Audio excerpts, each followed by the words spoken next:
So good morning to one and all. What is our last topic? We are discussing now the applications of data warehousing, business intelligence applications of data warehousing. We have discussed, and particularly we have 8 applications in our syllabus. So we have already gone through 4 applications, like in how data mining techniques can be helpful in the retail industry, and whatever other applications we have seen in the last class in telecommunications, how that data mining techniques can be helpful, and what other we have discussed. Some 4 applications, some CRM we have discussed about, and something other is also we have discussed. Let me share the screen.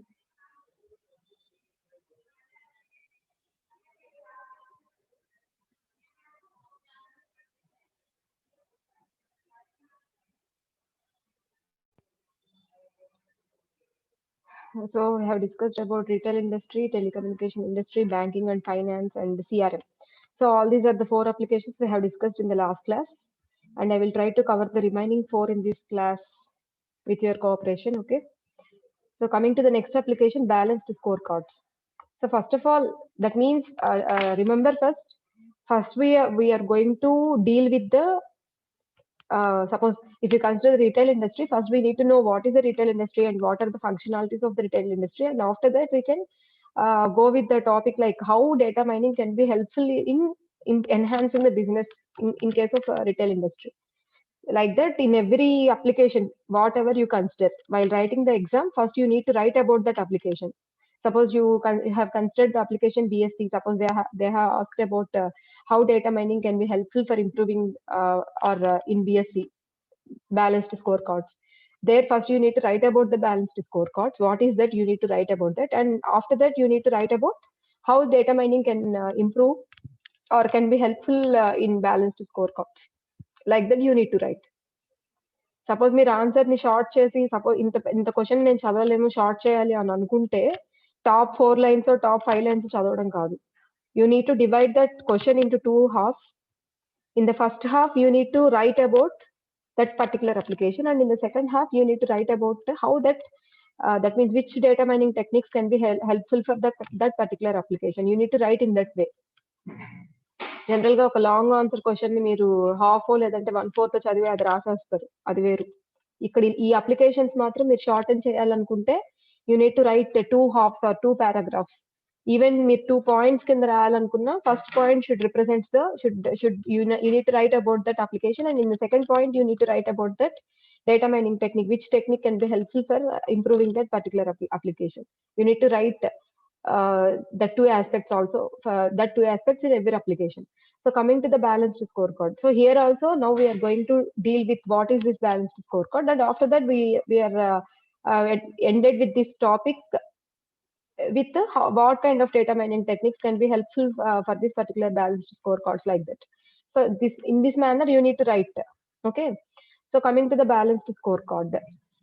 So it is a framework for managing business performance. Actually, it is a framework for managing business performance. That is, it provides a framework for designing a set of measures for business activities as being the key drivers of the business or key performance indicators. So, orally, it balanced scorecards. So it is a scorecard, as the name itself indicates. It is a scorecard. Like in the childhood, we have progress cards, right? It indicates the progress of the student. Like that, this is a balanced scorecard, which indicates it's a kind of scorecard which indicates the progress of the overall performance of the business. So in turn, it is represented with the key performance indicators. These key performance indicators are collected from CRMs. We already know about CRMs, customer relation management. So from that CRM, you can collect the key performance indicator. What is the performance indicator for that particular business, like that?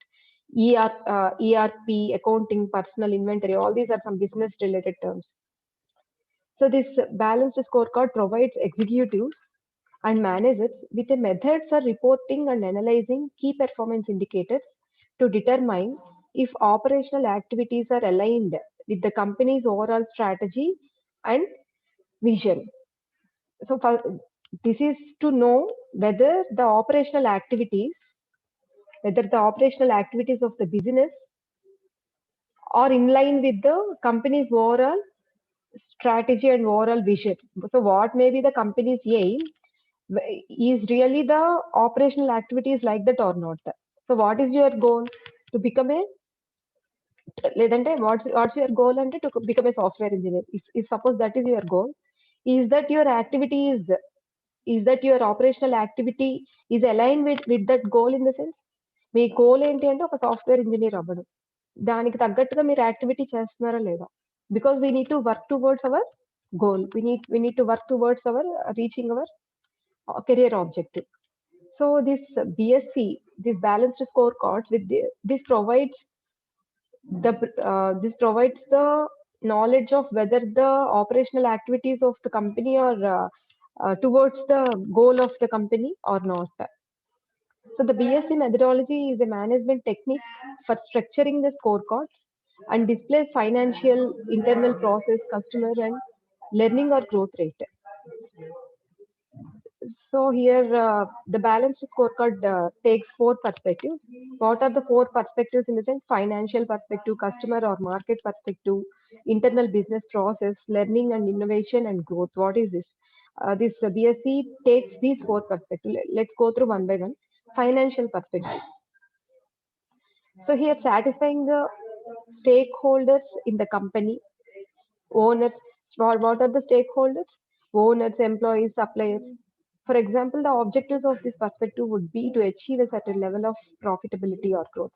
So this financial perspective in the sense to satisfy the stakeholders who are associated with the company. Owners are the stakeholders, employees are the whole stakeholders, suppliers are the stakeholders.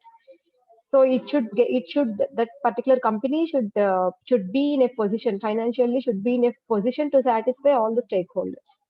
So each and every stakeholder should get financial benefit, certain amount of financial benefit. The growth of the company should be like that. So what is the other perspective? Customer or market. So here it is satisfying the customer such that they buy product and services to support the financial perspective. So increase the customer satisfaction. So coming to the second perspective, it automatically includes the first perspective, financial perspective. What is the second perspective? Customer or market. So here the company or the management team should maintain the customer satisfaction by maintaining the financial perspective. That means the stakeholders of the company should get the financial benefits, should get the minimum financial benefits along with that. The customer of the company, the end user, customer is the end user of the company. He should be, that means the customer satisfaction is the ultimate goal.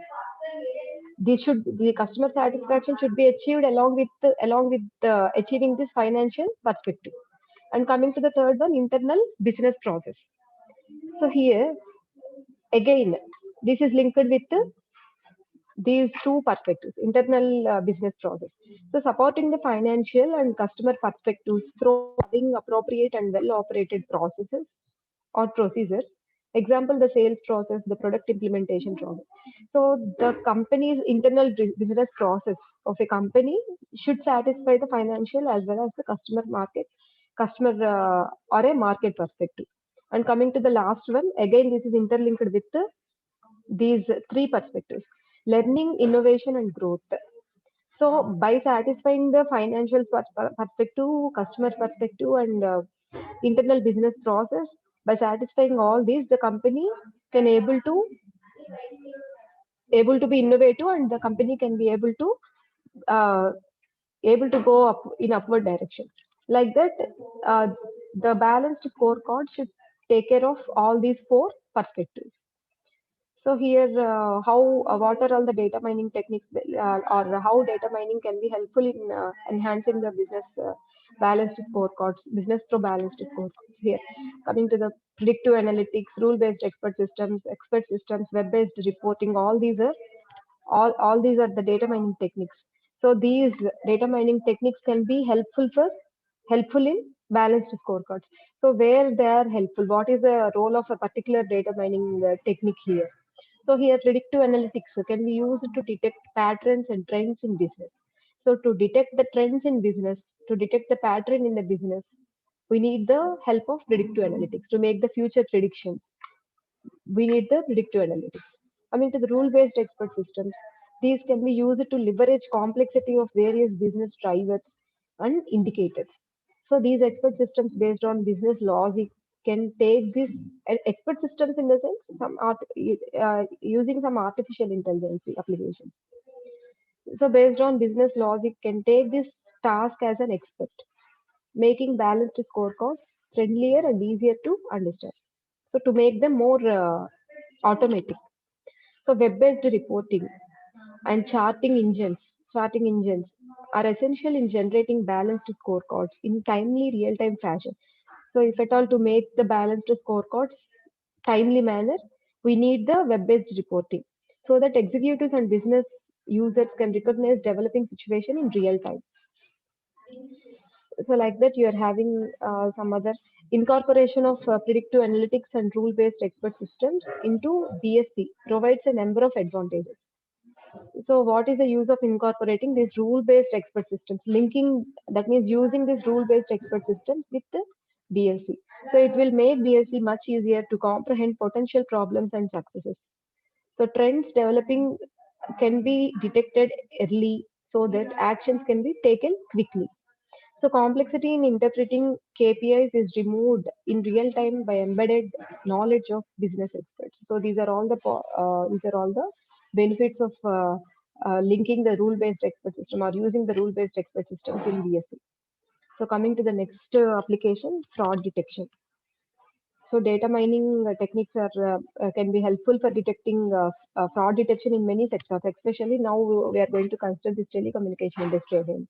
So how in telecommunication industry, so first of all, what kinds of frauds can be possible in telecommunications industries and how they can be detected with the help of data mining techniques or data mining applications. So the telecommunication industry has expanded dramatically in the last few years with the development of affordable mobile phone technology. We all already know that.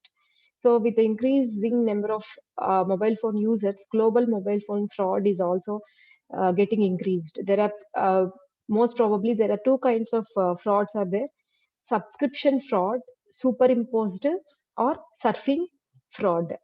Possibly there are two kinds of frauds in telecommunication industry. So what are those? Subscription fraud and superimposed fraud. So as the name itself indicates, subscription fraud. That means the fraudulent gets the subscription through some wrong identity.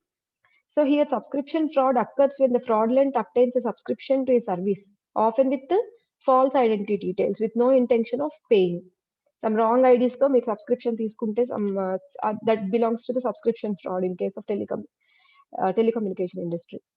So subscription fraud will generally be detected at some point through the billing process. So while in the billing process we can detect that subscription fraud. Until that we can't able to detect that fraud. So superimposed fraud. So this is the use of a service without having necessary authority and is usually detected by the appearance of phantom calls. Phantom calls in the sense fake calls. So for example, uh, did anybody get the experience like you get call from somebody, but there is no while after you attending the call, there is nobody to talk at the other end.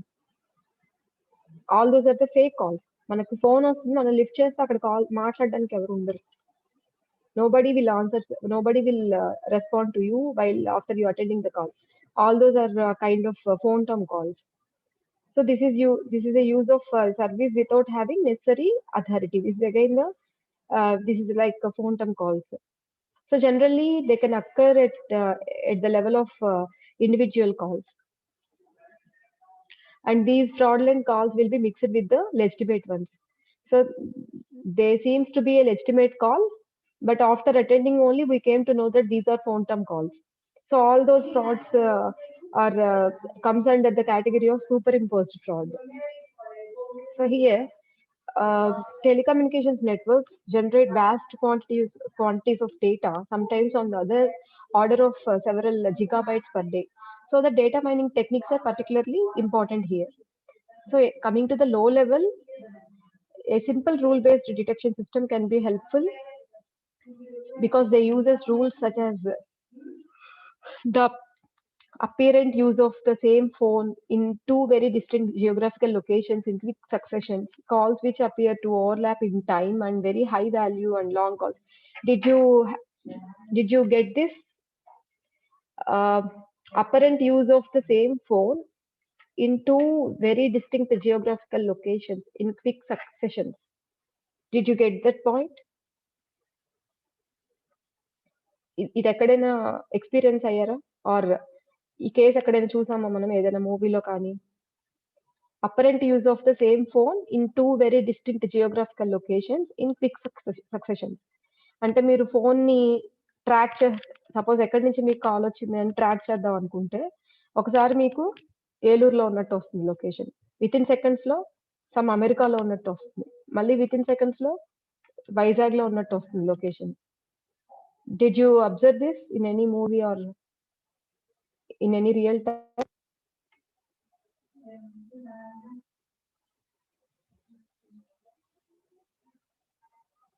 Did you observe that?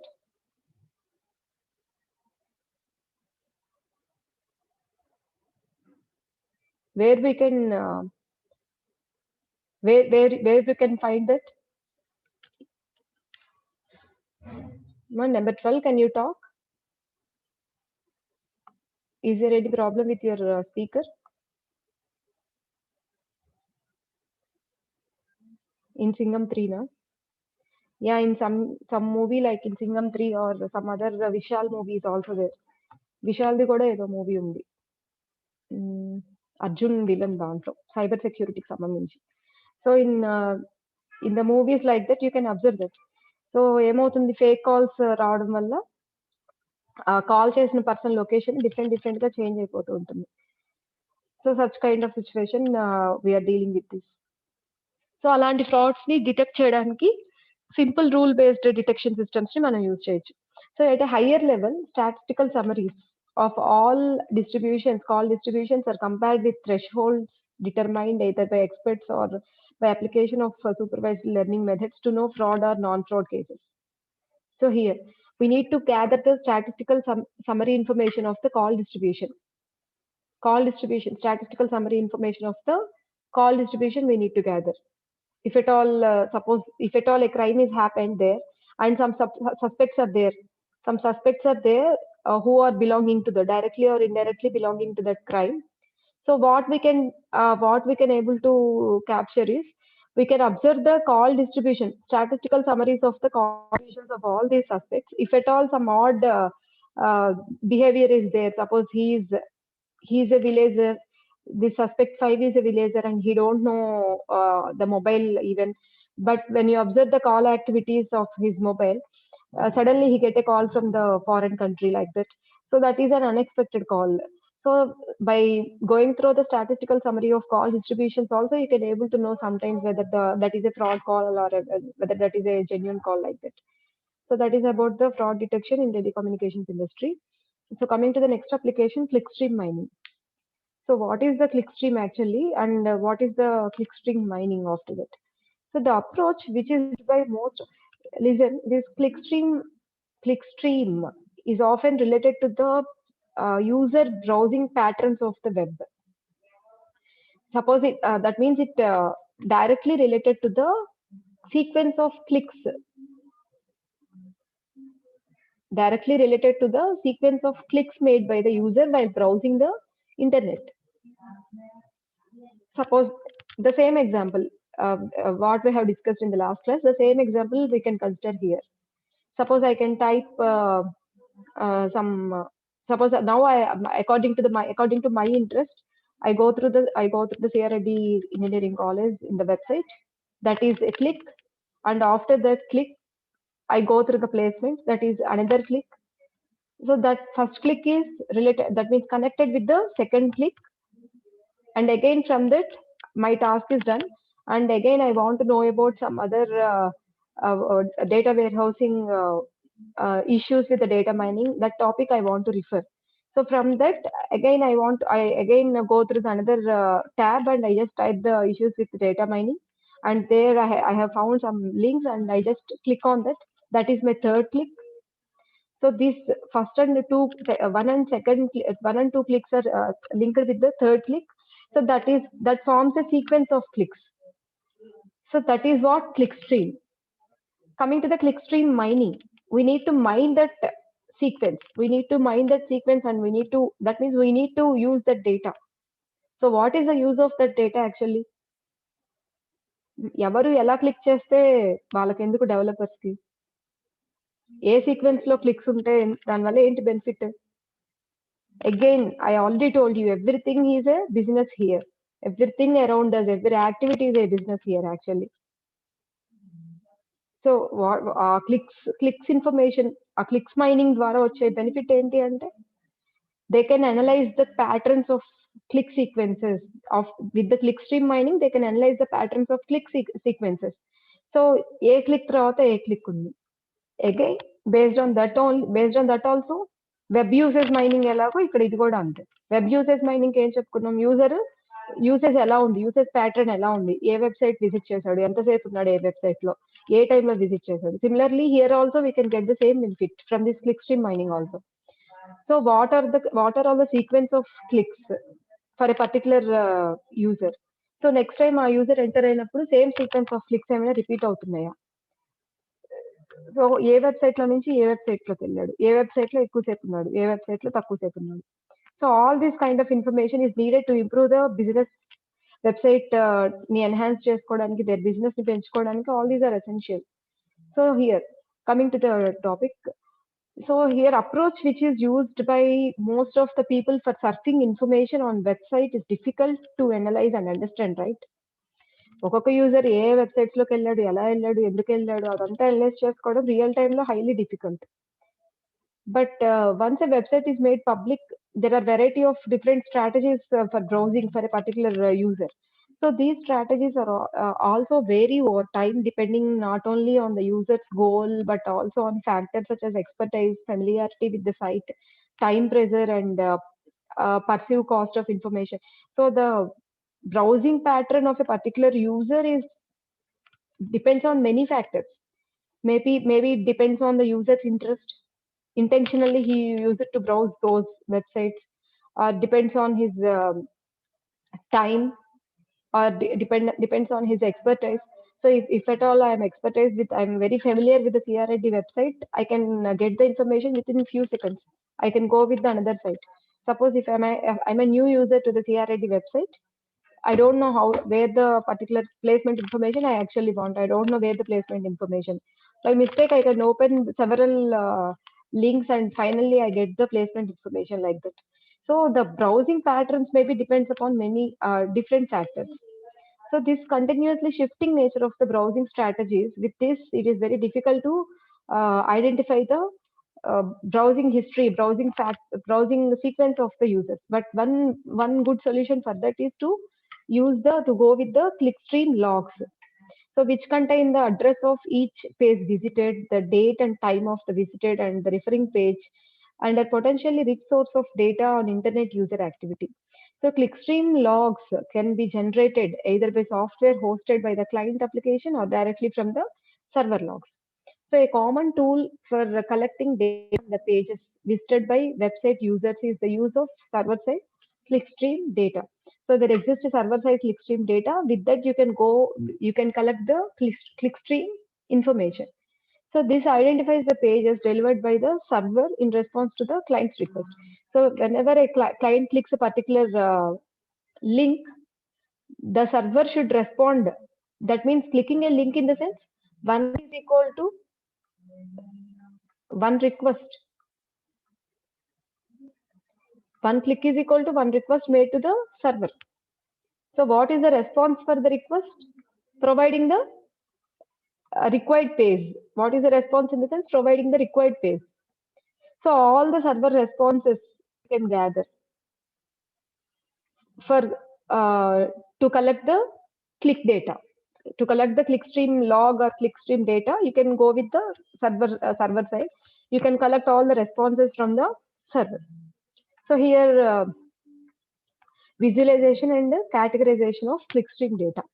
So once the clickstream data have been processed, a technique for analyzing and categorizing these data into users patterns is required. So the visualization techniques facilitate this by providing footstep graphs. There is a graph known as footstep graphs, which are used for analyzing this particular data. Footstep graphs. So these are based on the use of a 2D XY plot. So this footstep graph is like that. Here is a X and here is Y axis, where X-axis represents the browsing time. So here time is indicated here, how much time the user is going to browse the particular website, and y-axis indicates the web page in the user's browsing routine. So this y-axis indicates the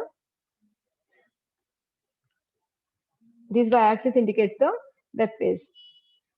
X-axis indicates the browsing time and y-axis indicates the web page. So here, thus the distance traveled on the x-axis represents the time and the user spent browsing, and a change in the y-axis represents the transition from one page to another. Suppose the graph is like that, which means that, so till now, up to this particular time, the user is going to browse this particular website, and after that, from this particular time to this particular time, he is going to change the website. This particular website is going to be accessed by the user, and from this particular time to this particular time, this particular website is going to be visited. This particular website is visited by the user, and after that, he again visited this particular website from this time to this time, like this. So this footstep graph is used to better analyze the clickstream data. And coming to the last application, market segmentation. So here, market segmentation, as the name indicates, the segmentation. What is meant by segmentation actually? What is meant by segmentation? Segmentation అంటే ఏంటి? Segmentation, making the thing into different parts, making the whole thing into different parts. So market segmentation is the process of segmenting a market into smaller sub-markets called segments. That means we are dividing the market into number of segments. That may be the online market or that may be the direct market. So segments are to be homogeneous or have similar attributes. So if at all you form different segments, all these segments should be homogeneous, should have the same characteristics, should follow the same characteristics. So purchase patterns and trends can appear prominently in certain segments. So sometimes in some segments you may get the good purchase patterns compared to the other segments. So how we can make this segmentation? So one of the following attributes can be used to generate market segments. What are the constraints to make the market segments? So geographical regions. So purely based on the area of marketing, you can, that means ఇన్ని square feets అని కానీ లేదంటే ఈ location అంతా ఒక market, ఈ location అంతా ఒక మార్కెట్. సో అలా based on geographical regions you can make the segmentation. And demographics, based on the demographics also you can make the segmentation, demographics of the customers. Suppose this particular segment, in this particular segment only belongs to the customers who having the age between so and so. Suppose this is a women wear, this market only sells the women wear dresses, women wear. So here you can fix the gender. Like that, based on the demographics also you can make the market segments, or based on the psychographics like lifestyle classification. So this particular segment is only for poor people, this particular segment is only for rich people, or this particular segment is only for some uh, other lifestyle classification, in the sense some celebrities, like that. So next, sales channels, branches, departments, sales representatives, product and services, offer types. Suppose this segment, in this segment, you can have a sales which having 10% discount offer. Like that, based on different aspects, you can make the market segmentation. Only the constraint is here. All the segments should be of heterogeneous and have similar attributes. So here segmentation provides opportunities for actually the trend analysis. So trends and patterns embedded in changes of sales revenues can be useful indicators for market shifts. So sales trend analysis, coming to the sales trend analysis, timely identification of newly emerging trends is very important to business. So sales patterns of customer segments indicate market trends. So upward and downward trends in sales signify new market trends. So coming to this time series predictive modeling. So here is a data mining technique we have used in this market segmentation. This can be used to identify trends embedded in changes in sales revenues. So here typical sales trend analysis include which customer segments are having highest growth and having highest revenue decline, which customer segments are having highest growth rates in percentage terms. Coming to the trends may be categorized as short-term trend capture rapidly emerging trends, mid-term trends capture trends developing in between, and long-term trends capture trends developing over the long periods. So this is about all trend analysis and market segmentation. So with this, we have covered the topics of different applications of data mining for business intelligence. So with this, we have finished the unit also. And from the next class, also from the next class onwards, I will start the revision classes, and I will allocate 1 hour for 1 hour in the sense Tuesday we are having the hour, right?